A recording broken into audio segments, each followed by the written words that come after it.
Hello everyone, welcome to this video. इस video में हम बात करने वाले हैं सेक्युलरिज्म को लेकर। इसके हम कॉन्स्टिट्यूशनल प्रोविजन को जानेंगे, चैलेंजेस को समझेंगे एंड कंपैरेटिव पर्सपेक्टिव्स को समझने की कोशिश करेंगे।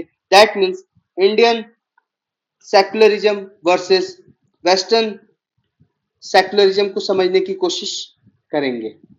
ये रिसेंटली पिछले कुछ दिनों से सेक्युलरिज्म के ऊपर बहुत बड़ी लंबी बहस छिड़ी हुई है, तो दैट्स वाई ये वीडियो मैं लेके आया हूँ सेक्युलरिज्म को समझने के लिए। सेक्युलर वर्ड कैसे आया इंडिया के कॉन्स्टिट्यूशन के अंदर और इसका क्या रोल रहा है, उसको हम समझने की कोशिश करेंगे। तो फर्स्ट ऑफ ऑल सेक्युलरिज्म को समझने की कोशिश करें तो अगर आप देखो, इंडिया जब आजाद हुआ था उस टाइम पर जो कॉन्स्टिट्यूशन बना था, तो प्रियम्बल में उस टाइम आपका सेक्युलर वर्ड नहीं जुड़ा था। ये जुड़ा कब? 42nd अमेंडमेंट जब हुआ कॉन्स्टिट्यूशन के अंदर 1976 के अंदर। दैट मीन्स कि जब आपका इमरजेंसी लगा हुआ था इंडिया में, ठीक है, और वो किसके द्वारा लगाया गया था? प्राइम मिनिस्टर इंदिरा गांधी के द्वारा। ठीक है, उस टाइम पे बहुत सारे ऑपोजिशन लीडर्स को जेल में बंद कर दिया गया था, डिटेंट कर दिया गया था, और डेमोक्रेटिक नेचर को एक तरीके से के ऊपर कंसर्न रेज किए गए थे। सेक्युलरिज्म अगर आप समझने की कोशिश करो कि इंडिया जब आजाद हुआ, यानी इंडिया आजाद होने से पहले भी सेक्युलर वर्ड हमारे यहाँ इनहेरेंटली पार्ट था कॉन्स्टिट्यूशन के अंदर। बट जैसे ये अमेंडमेंट होकर सेक्युलर वर्ड जुड़ा तो एक तरीके से क्या होगा? एक्सप्लिसिट हो गया। ठीक, यानी अगर आप समझने की कोशिश करो, इस नए जो प्रियम्बल आया, जो प्रियम्बल में एड ऑन किया गया सेक्युलर वर्ड को, इसने एक तरीके से सेक्युलर को एक्सप्लिसिट कर दिया इंडिया के अंदर। ठीक है, और इसी चीज को हम समझने की कोशिश करेंगे इंडियन सेक्युलरिज्म को किसके साथ? वेस्टर्न काउंटर पार्ट के साथ। बट फर्स्ट ऑफ ऑल उससे पहले हम बहुत सारी जो इंडियन प्रियम्बल के अंदर, इवन कॉन्स्टिट्यूशन के अंदर सेक्युलरिज्म नेचर को शो करता है, वो हम समझने की कोशिश करेंगे।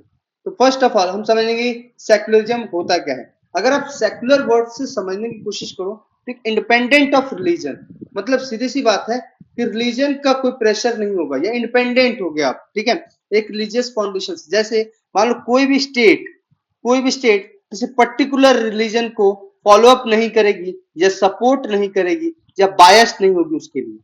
ठीक है, तो ये एक तरीके से क्या है, कंप्लीटली स्टेट जो होगा इंडिपेंडेंट होगा किससे? रिलीजन से। ये इसके बारे में बात करेंगे कि फाउंडेशन क्या था इसका, separation of religion and state. भाई सिंपल सी बात है, रिलीजन को हमें क्या है? स्टेट से अलग रखना है। क्या करना है? स्टेट से अलग रखना है, जिससे कि हमारे यहाँ यूनिटी इन डाइवर्सिटी मेंटेन रहे। यूनिटी इन डाइवर्सिटी मेंटेन रहे, बिकॉज इंडिया में बहुत सारे रिलीजन है। अब एक भी रिलीजन को अगर हमने सपोर्ट करना शुरू किया, यानी स्टेट ने सपोर्ट करना शुरू किया, तो बायसनेस आ जाएगी। और जब बायसनेस आएगी तो उससे क्या होगा? लोगों में एक तरीके से थ्रेट क्रिएट हो जाएगा, एक रिस्क क्रिएट हो जाएगा कि अरे यार, गवर्नमेंट तो ये एक पर्टिकुलर रिलीजन को क्या कर रही है? फॉलो अप कर रही है, सपोर्ट कर रही है, या उसकी तरफ बायस्ड है। तो उससे क्या होगा? एक तरीके से जो यूनिटी हो जाएगी वो थ्रेट में आ जाएगी। ठीक है, इक्वलिटी बिफोर लॉ। अब इक्वलिटी बिफोर लॉ का मतलब, भाई कोई भी इंडिविजुअल्स होगा, सभी कानून के सामने क्या है? समान होंगे। ठीक है, चाहे वो किसी भी फेथ या किसी भी रिलीजन को फॉलो करते हैं। ठीक है, स्टेट इम्पार्शियलिटी मतलब भाई स्टेट किसी भी रिलीजन को ना प्रमोट करेगा ना ही उसको डिसएडवांटेज देगा। Use of rationality in public affairs, यानी पब्लिक अफेयर्स के अंदर रैशनैलिटी का एक तरीके से यूज करना। दैट मीन्स गवर्नमेंट एक्शन जो पॉलिसी होगी वो बेस्ड होगी किस पर? रीजन के ऊपर, साइंटिफिक एविडेंस के ऊपर and universal accepted moral values के ऊपर, न कि रिलीजियस डॉक्ट्राइन के अंदर। यानी अगर आप ये कहो इंडिया के अंदर अगर मनुस्मृति के हिसाब से काम करने की कोशिश करी जाए, या अगर आपका कुरान के हिसाब से काम करने की कोशिश, यानी शरिया शरिया जो लॉ है उसके अंडर में काम करने की कोशिश हो, तो गलत होगा। दैट मीन्स रिलीजियस डॉक्ट्राइन पे काम नहीं होना चाहिए, except universally accepted moral values के ऊपर, साइंटिफिक एविडेंस और रीजन के ऊपर बेस्ड होना चाहिए पब्लिक गवर्नमेंट की जो एक्शंस होंगे और जो पॉलिसीज होंगी। माइनॉरिटी राइट्स सेफगार्ड्स, माइनॉरिटीज को एक तरीके से क्या होगा? सेव करने की कोशिश होगी, बिकॉज क्योंकि वो एक तरीके से क्या होगा? उनके ऊपर मार्जिनलाइजेशन या ऑपरेशन से बचाने के लिए, किससे? मेजोरिटी से अलग थलग ना हो, किससे? सोसाइटी में। दैट्स वाई उनको एक तरीके से माइनॉरिटी राइट्स को सेफगार्ड करने की जरूरत पड़ेगी। अब थोड़ा सा हम ये जान लेते हैं कि कॉन्स्टिट्यूशनल प्रोविजन क्या क्या है इंडियन कॉन्स्टिट्यूशन के अंदर सेक्युलरिज्म को लेकर। ठीक है, फर्स्ट ऑफ ऑल प्रियम्बल के अंदर हमने जोड़ दिया secular word, socialist and secular word जोड़ा गया। वैसे 3 वर्ड जोड़े गए हैं, ये आपको याद रखने की जरूरत है, सोशलिस्ट, सेक्युलर, सेक्युलर और इंटीग्रिटी, ठीक है।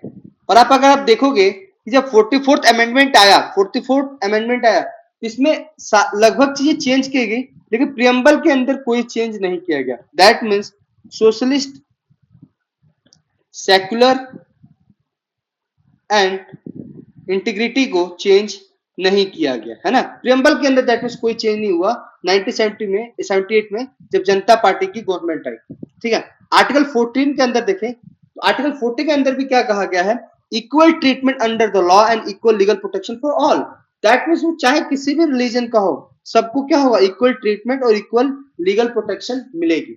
आर्टिकल 15 भी क्या कहता है, ये एक्सटेंड करता है आइडिया ऑफ सेक्युलरिज्म। कैसे भाई, डिसअलाउइंग डिस्क्रिमिनेशन, यानी डिस्क्रिमिनेशन को डिसअलाउ करके, किसके बेसिस पर, रिलीजन के बेसिस पर, रेस के बेसिस पर, कास्ट के बेसिस पर, सेक्स और बर्थ प्लेसेस के बेसिस पर जो डिस्क्रिमिनेशन है उसको एक तरीके से क्या होता है, डिसअलाउइंग करता है, यानी एक तरीके से उसको प्रिवेंट करता है। आर्टिकल 16 की बात अगर बात करी जाए तो ये एश्योर करता है सारे सिटीजन्स को equal job opportunity in public employment without bias based on reason, race, caste, sex, descent, birth place और रेजिडेंस। यानी स्पेशली अगर हम सेकुलर वर्ड को लेकर चल रहे हैं तो यहाँ पे भी एक तरीके से यही बात है कि भाई सबको इक्वल अपॉर्चुनिटी मिलनी चाहिए, तो चाहे किसी भी रिलीजन का हो या किसी भी रिलीजन को फॉलो करता हो। आर्टिकल 25 क्या कहता है, offer freedom of conscience. That means कि अपनी चेतना से जो आपका राइट है, जो आप रिलीजन को फॉलो करना चाहते हैं, प्रैक्टिस करना चाहते हैं, शेयर करना चाहते हो, उसको आप कर सकते हैं। आर्टिकल 26 भी क्या बताता है, कि परमिट रिलीजियस कम्युनिटीज और individual to create and run institution. That means आप जो भी रिलीजियस कम्युनिटीज है या इंडिविजुअल्स हैं, अगर वो इंस्टीट्यूट को रन करना चाहता है, क्रिएट करना चाहता है रिलीजियस या चैरिटेबल पर्पज के लिए, तो वो फिर कर सकता है, ठीक है, उसको फ्रीडम है इस चीज की, ठीक। आर्टिकल 27 में भी बात करी गई है किसकी, prohibit the states from compelling any citizen to contribute the religious activity institution through taxation. That means prohibit करता है किसको, स्टेट को, भाई कोई भी सिटीजन अगर आप रिलीजियस एक्टिविटी इंस्टीट्यूशन के अंदर, टैक्सेशन के अंदर आप कंट्रीब्यूट करो तो नहीं करना है। आर्टिकल 28 की बात करी जाए, allows institution with religious affiliation to provide religious teaching. भाई सभी इंस्टीट्यूशंस को अलाउ है, मतलब इंस्टीट्यूशंस को जिसको रिलीजियस एफिलिएशन मिला हुआ है वो रिलीजियस टीचिंग दे सकते हैं। मतलब मान लो कि अगर कोई एक हिंदू बेसिक, जैसे हिंदू स्कूल हो गया, है ना, अगर वहां पे हिंदूज के बारे में अगर पढ़ाया जा रहा है, रिलीजियस टीचिंग दी जा रही है, तो कोई गलत नहीं है। आर्टिकल 29 एंड 30 की बात करी जाती है, safe guard the education and cultural rights of minorities group. In minorities group के भी जो एजुकेशन और कल्चरल राइट्स है उसको भी एक तरीके से सेव किया जाएगा। आर्टिकल 51 की जब बात करी जाती है, urge citizens to foster harmony, promote fraternity and preserve the rich composite culture of the country. ये एक तरीके से क्या है, फंडामेंटल ड्यूटीज के अंदर आ जाता है, सिटीजन्स के लिए होता है, वो हार्मनी को फॉस्टर करेंगे, भाईचारे को बढ़ावा देंगे और रिच कंपोजिट कल्चर को एक तरीके से क्या प्रिजर्व करने की कोशिश करेंगे। केशव नंदा भारती केस जब 1973 में एंड एसआर बम्बई केस 1994, ये एक तरीके से क्या कहता है, असर्ट करता है सेक्युलरिज्म में fundamental component of the constitution. यानी क्या है, फंडामेंटल कंपोनेंट है किसका, कॉन्स्टिट्यूशन का।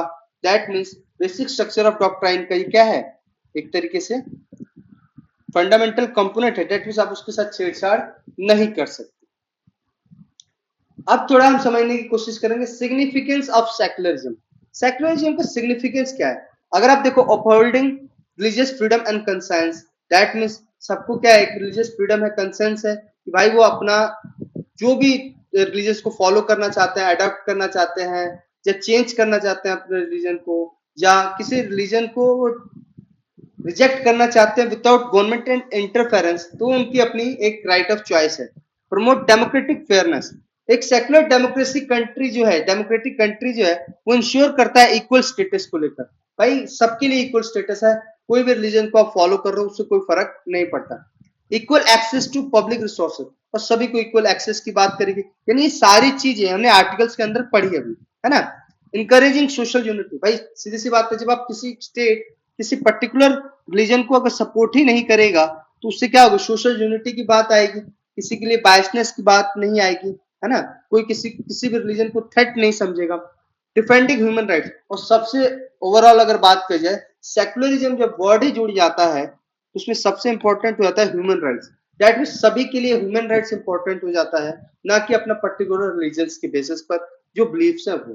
ठीक है, अगर इंडियन कंसेप्ट ऑफ सेक्युलरिज्म को समझने की कोशिश करो, इसीलिए कहा गया कि ये इनहेरेंट है हमारे कॉन्स्टिट्यूशन के अंदर, इनहेरेंट है। क्यों कहा गया कि इनहेरेंट है? बिकॉज ऑफ दैट, क्योंकि अगर हम बात करें हमारे पॉजिटिव सेक्युलरिज्म की बात करी जाती है, यानी स्वामी विवेकानंद, महात्मा गांधी, ये एक तरीके से पॉजिटिव सेक्युलरिज्म की बात करते हैं।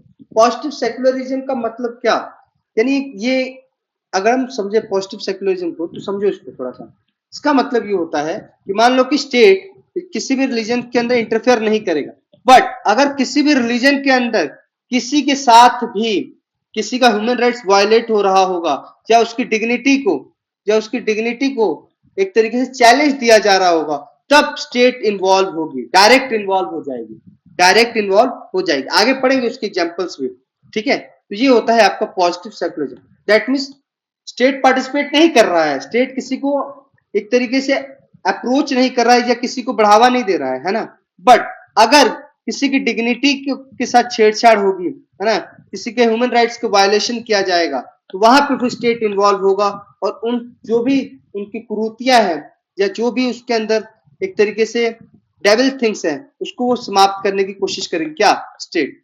क्योंकि वक्त के हिसाब से, सिचुएशन के हिसाब से, टाइम चेंज के हिसाब से वो कुरीतियां आती रहती है। जैसे सती प्रथा, जो हमारा देश आजाद नहीं हुआ था उससे पहले सती प्रथा के एक बड़ा चलन था, उसको एक तरीके से क्या किया गया, कंप्लीटली समाप्त करने की कोशिश करी गई। क्यों? क्योंकि ये एक तरीके से क्या है, वुमेन्स की जो रिस्पेक्ट है या उसकी डिग्निटी है उसको डिस्ट्रॉय कर रहा था, उनकी लाइफ को डिस्ट्रॉय कर रहा था।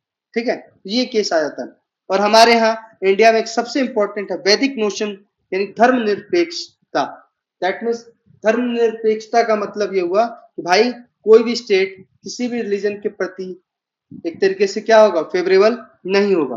बट वेस्टर्न मॉडल्स का थोड़ा सा अलग हो जाता है, ये एक स्ट्रिक्ट सेपरेशन की बात करते हैं। दैट मीन्स हमारा बेस है सर्वधर्म संभाव की, है ना, यानी सबको इक्वली इक्वली एक तरीके से माना जाएगा, है ना।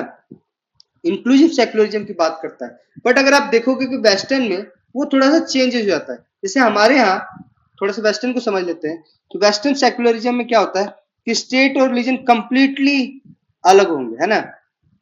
रिलीजन क्या होंगे, कंप्लीटली अलग होंगे। दैट मीन्स रिलीजन में कुछ भी चल रहा हो, स्टेट उसमें इन्वॉल्व होगा ही नहीं। यानी यहाँ पे एक नेगेटिव सेक्युलरिज्म की बात करी जाती है, किसकी, नेगेटिव सेक्युलरिज्म की बात करी जाती है, यानी स्टेट इन्वॉल्व हो ही नहीं सकता। और रिलीजन स्टेट के अंदर इन्वॉल्व नहीं होगा। स्टेट ने अगर कोई डिसीजन दे दिया तो सभी रिलीजन को फॉलो करना ही होगा, ऐसा नहीं होगा कि नहीं भैया नहीं हो सकता। जैसे अगर इंडिया में हम बात करें, थोड़ा सा हम देख लेते हैं कि सिख में अगर देखा जाए, सिख में तो वहां पे कुछ लोग जो होते हैं निहंग, क्या कहा, जो एक कम्युनिटी होती है सिखों के अंदर, जो लोग एक तरीके से कृपाण लेकर चलते हैं, है ना, तो वो अलाउ है इंडिया के अंदर, है ना।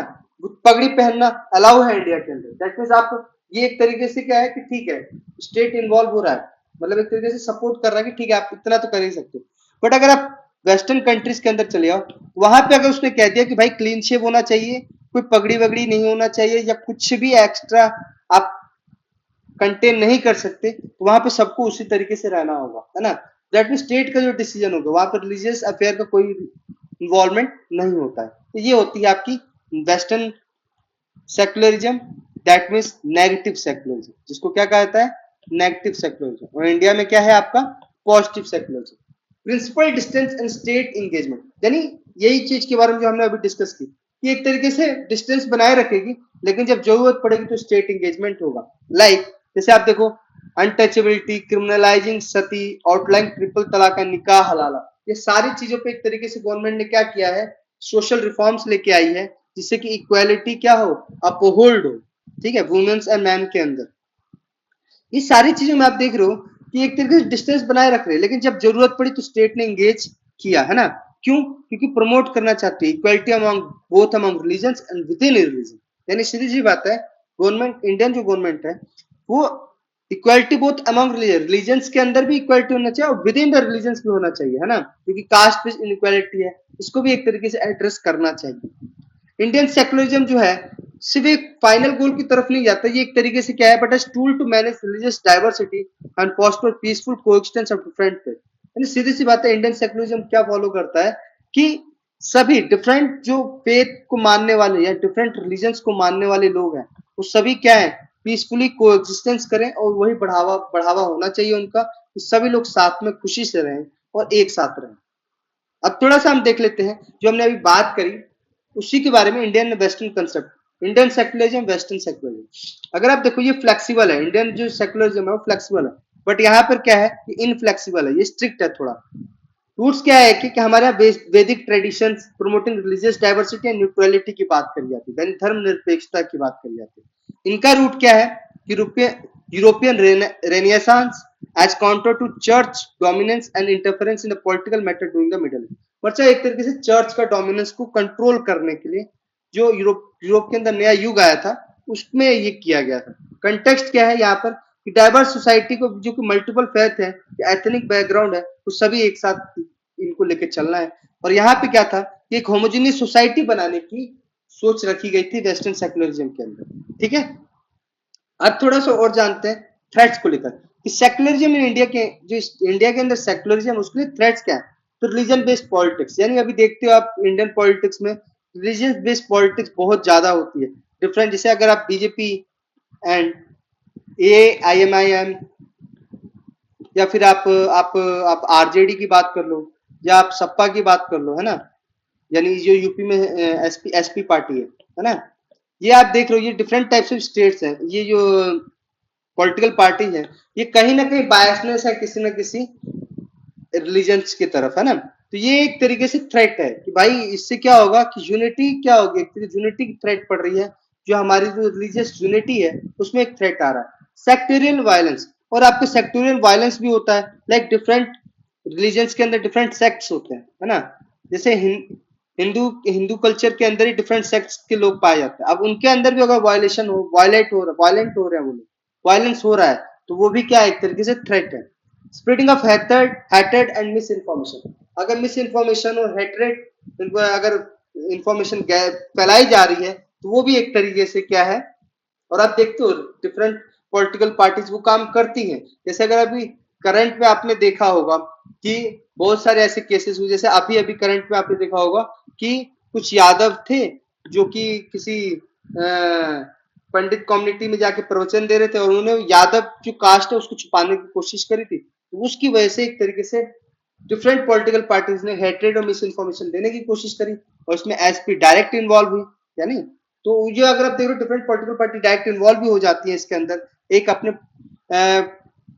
वोट वोट गेन करने के लिए, है ना, डिफरेंट कम्युनिटीज का एक वन साइडेड फॉर्म में।